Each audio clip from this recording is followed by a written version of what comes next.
বাংলাদেশের একটা দৃষ্টান্ত, একটা ছোট্ট 32 বছরের যুবক।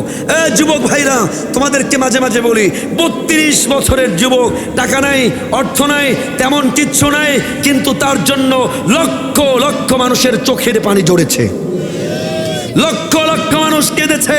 গতকালকে আমি মাহফিল করে ঢাকায় ঢুকছি, সারা ঢাকা উত্তাল, কত মানুষের শোক মিছিল।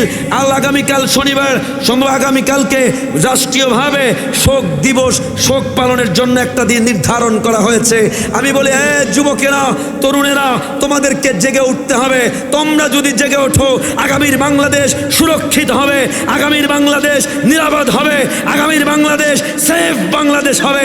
তোমরা যদি হারিয়ে যাও নেশায়, তোমরা যদি হারিয়ে যাও মোবাইলে, ইউটিউবে, ফেসবুকে, আগামীর বাংলাদেশ আবার নিমজ্জিত হবে অন্ধকারে। আমার যুবক ভাইরা, আল্লাহ দেশকে কবুল করুক, বলেন আমিন, জোরে বলেন আমিন।